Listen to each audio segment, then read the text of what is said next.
பெரிய பந்தயம், ஆமை மற்றும் முயலின் சாகசம். ஒரு காலத்தில் துடிப்பான காட்டில் ஆமை தனது வசதியான சிறிய வீட்டை இழந்தது.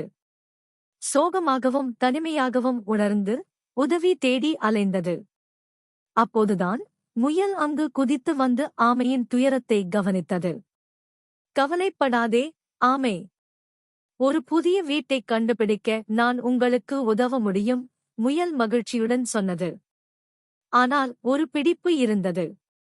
நீ எனக்கு எதிராக ஒரு பந்தயத்தில் வென்றால் நான் உனக்கு ஒரு அழகான புதிய வீட்டைக் கொடுப்பேன். ஆமை ஒரு கணம் யோசித்தது. முயல் வேகமானது என்பது அவனுக்குத் தெரியும், ஆனால் அவன் உறுதியாக இருந்தான்.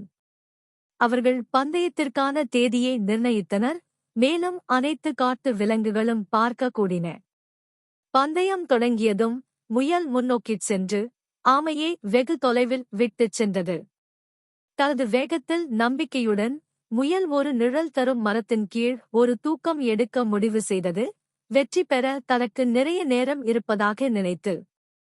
இதற்கிடையில் ஆமை மெதுவாக ஆனால் சீராக நடந்து கொண்டே இருந்தது. இறுதியாக முயல் விழித்தெழுந்தபோது ஆமை பூச்சுக்கோட்டை நெருங்குவதைக் கண்டு அதிர்ச்சியடைந்தது. ஒரு உற்சாகமான சக்தியுடன் முயல் முன்னோக்கி ஓடியது, ஆனால் அது மிகவும் தாமதமானது. ஆமை சரியான நேரத்தில் பூச்சுக்கோட்டை கடந்தது. கூட்டம் ஆரவாரத்தில் வெடித்தது. ஆமையின் விடாமுயற்சியால் ஈர்க்கப்பட்ட முயல் புன்னகைத்து, நீ நியாயமாகவும் நேர்மையாகவும் வென்றாய். இதோ உன் புதிய வீடு என்று கூறியது. ஆமை முயலுக்கு நன்றி தெரிவித்தது.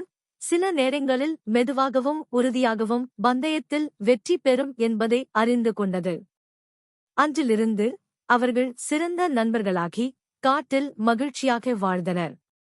அதனால் ஆமை ஒரு புதிய வீட்டை மட்டுமல்ல, உண்மையான நண்பனையும் கண்டுபிடித்தது. முடிவு.